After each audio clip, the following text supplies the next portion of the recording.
যেদিকে যায় ওই দিকে বাও দেয়, ওই ব্যক্তি হচ্ছে মুনাফিক। ওই ব্যক্তি কি? মুনাফিক। আপনি যখন কোরআনের দিকে যাবেন, কোরআন আমাদের সব পরিচয় করে দিচ্ছে মুনাফিক কারা।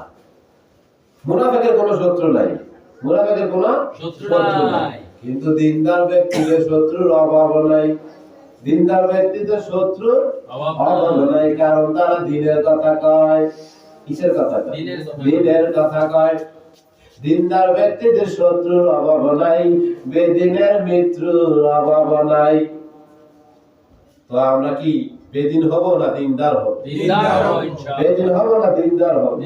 মুখে বললাম, বাস্তবে নাই। বাস্তবে তো হইতে হবে। হ্যাঁ, যদি কেউ গায়ের ভিতরে বসা দেয়, পরের দিন তারা দেখা যায় না। বেশি পুরা বেশি না, এমনটা হইলে হইতো না। কারণ পরের দিন দেখা দিলেই আর গা হইতো না। আর কি হইতো না? গা হইতো না।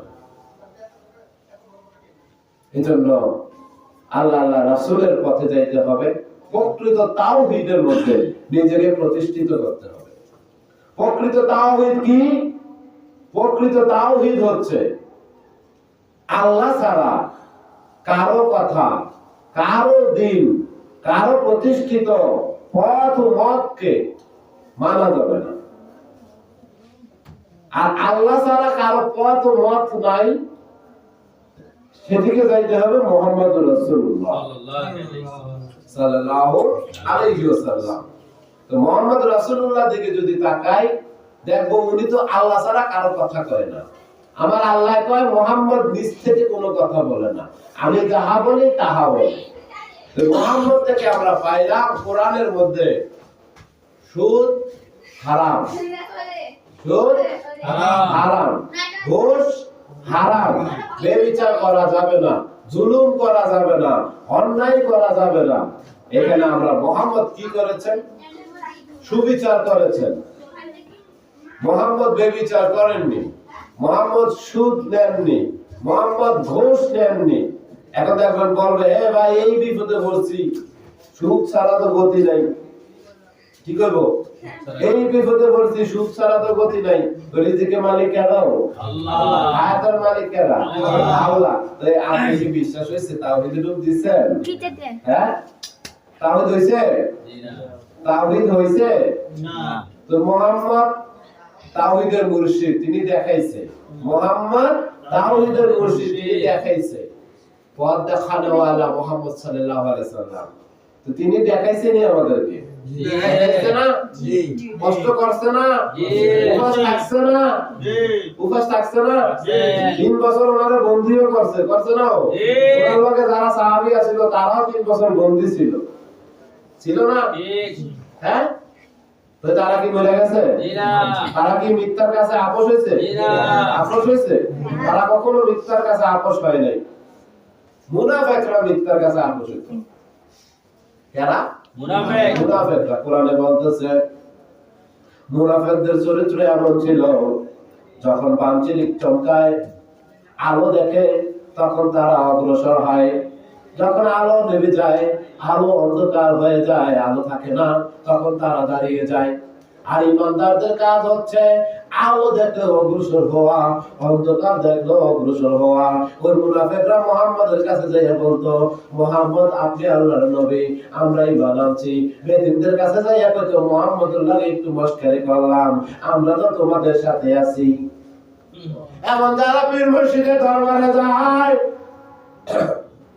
মুর্শিদের কাছে যাইয়া মুর্শিদ মুর্শিদ করে, আর মুর্শিদের শত্রুদের কাছে যাইয়া হাসাহাসির লগে তাল মিলায়, তারা হইছে মুনাফিক, বেঈমান কোরআনের ভাষায়। এই জন্য দিনকে এমন ভাবে আঁকড়িয়ে ধরতে হবে, কামেল আল্লাহর পীর মুর্শিদ যারা আছে আল্লাহর পথে, আল্লাহ রাজি খুশির পথে, আল্লাহরে রাজি খুশি করেছে, তাদের সাথে এমন ভাবে দিনকে আঁকড়িয়ে ধরতে হবে, তাদের শত্রু আমার শত্রু, তাদের মিত্র আমার মিত্র। যখন একজন দিনদার ব্যক্তির কাছে আপনি যাবেন, তাকে মহব্বত করবেন, প্রকৃত মহব্বতের বহিঃপ্রকাশ হচ্ছে তার শত্রু আপনার শত্রু, তার মিত্র আপনার মিত্র। কখনো পরিচিত হয় নাই, আমার ক্লাসমেটের ক্লাসমেট। অর্থাৎ ধরেন প্রাইমারিতে আমার ক্লাসমেট ছিল, হাই সেকশনে অন্য স্কুল চলে গেছে, এখন ওইখানে তার ক্লাসমেট পরিচয় হলো, আর আমার ক্লাসমেটের ক্লাসমেট, বন্ধুর বন্ধু। কত সদাচরণ হয়, একসাথে বসে চা নাস্তা হয়, কত সৎ ব্যবহার হয়। কেন? বন্ধুর বন্ধু। তাই আমরা আলেমে দিনে আলেমদের সাথে যাই, তাওহীদ করি, তাদের বন্ধু আমাদের বন্ধু হয় না, তাদের শত্রু আমাদের শত্রু হয় না। আবার আমরা দিনের দাবিদার। কিসের দাবিদার? দিনের দাবিদার। আবু বকর আর আবু জাহেলের মধ্যে পার্থক্যটা বলে আজকে শেষের দিকে যাই, প্রকৃত তাওহীদ কাকে বলে। নবী সরকারে দু আলম মেরাজ করে এসেছেন। আবু জাহেল কয় রাতের কিছু অংশে 27 বছরের পর পাড়ি দিয়ে আসা, এটা মূর্খামি, এটা বিশ্বাসযোগ্য না।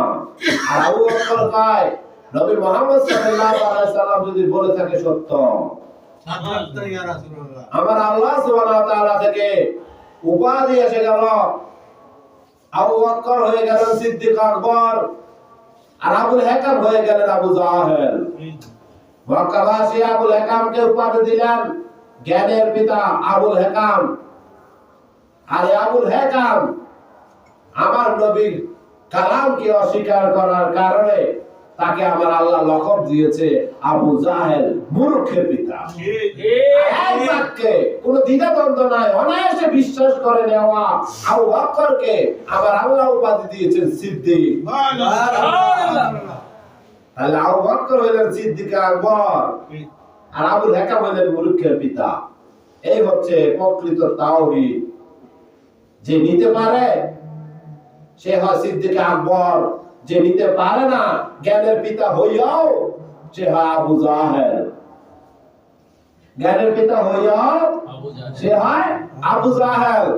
আবার কইেন না আমি শিরক করছিও, কারণ লা ইলাহা ইল্লাল্লাহ কালাম আল্লাহর না।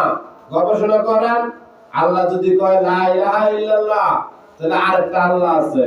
এই লা ইলাহা ইল্লাল্লাহ কালাম আল্লাহর না, লা ইলাহা ইল্লাল্লাহ কালাম মুহাম্মদুর রাসূলুল্লাহ। আমি বলতে পারি লা ইলাহা ইল্লাল্লাহ, আল্লাহ বলতে পারবে না। তাহলে আরেকজন আল্লাহ দেখা লাগবে, কিয়ামতের আগে হইব? সম্ভব না। মুহাম্মদ সাল্লাল্লাহু আলাইহি সাল্লাম বলতে পারে লা ইলাহা ইল্লাল্লাহ, আল্লাহ বলতে পারে না। কালাম হচ্ছে মুহাম্মদুর রাসূলুল্লাহ। তো এই মুহাম্মদ রাসূলুল্লাহর কালাম ধইরা মুহাম্মদ রাসূলুল্লাহর পার্থিবা কও, এটা কি হয়? না, এটা হইব না, কখনো না, অন্তিম কালেও না। তাই মুহাম্মদের পাগল যারা, তাদেরকে ভালোবাসতে না পারো, তাদের লগে শত্রুতা আমি কইরো না। মুহাম্মদের পাগল যারা, তাদেরকে ভালোবাসতে না পারো, তাদের লগে শত্রুতা আমি কইরো না। জীবন শেষ হয়ে যাবে গা, শত্রুতা আমি করতে করতে নিজের জীবন ধ্বংস। নিজের জীবন কি ধ্বংস। এই জন্য শত্রুতা আমি তাদের সাথে না। কবিগুরু কাজী নজরুল ইসলাম বলে গেছেন গানে গানে, কিসে কিসে গানে গানে, কোরআনের কথা কিন্তু। আমরা এই নাতের মাধ্যমে শেষের দিকে চলে যাবো ইনশাআল্লাহ। আল্লাহকে যে পাইতে চায়, হযরতকে ভালোবেসে, আল্লাহকে যে পাইতে চায়, হযরতকে ভালোবেসে, আরশ কুরসি লৌহে কালাম, আরশ কুরসি লৌহে কালাম, না চাহিতে পেয়েছে সে, হযরতকে ভালোবেসে, আল্লাহকে যে পাইতে চায়। রাসূল নামের রশি ধরে যেতে হবে খোদার ঘরে, রাসূল নামের রশি ধরে যেতে হবে নদী তরঙ্গে যে পড়েছে ভাই, নদী তরঙ্গে যে পড়েছে ভাই, দরিয়ার দেশে আপনি মেশে। অর্থাৎ নদী তরঙ্গের বিপদে পড়ে না, ডুবু ডুবু প্রাণ যায় আমার, কত বিপদ, দরিয়াতে সে আপনি মিশে হযরতকে ভালোবেসে। নদী তরঙ্গে যে পড়েছে ভাই, নদী তরঙ্গে যে পড়েছে ভাই, দরিয়া দেশে আপনি মিশে হযরতকে ভালোবেসে আল্লাহকে যে পাইতে চায়। তর্ক করে দুঃখ ছাড়া কি পেয়েছিস অবিশ্বাসী। এই জায়গায় ওনার কথা আমি পারতেছি না, যারা কবিতা পাঠ করতে পারে তারা এই জায়গায় খুব সুন্দর করে কবির সুরে বলে, এই জায়গাটা কবির সুর। তর্ক করে দুঃখ ছাড়া কি পেয়েছিস অবিশ্বাসী, কি পাওয়া যায় দেখ না বারে, হযরত কেমন ভালোবাসি, এই দুনিয়ার দিবারাতি ঈদ হবে তোর নিত্য সাথী, এই দুনিয়ার দিবারাতি ঈদ হবে তোর নিত্য সাথী, তুই যা চাস তা পাবি হে তাই, তুই যা চাস তা পাবি হে তাই, আহমদ কন যদি এসে হযরতকে ভালোবেসে আল্লাহকে যে পাইতে চায়, হযরতকে ভালোবেসে আরশ কুরসি লৌহে কালাম, আরশ কুরসি লৌহে কালাম না চাহিতে পেয়েছে সে হযরতকে ভালোবেসে আল্লাহকে যে পাইতে চায়। আলহামদুলিল্লাহ, আল্লাহকে পাইতে চাইলে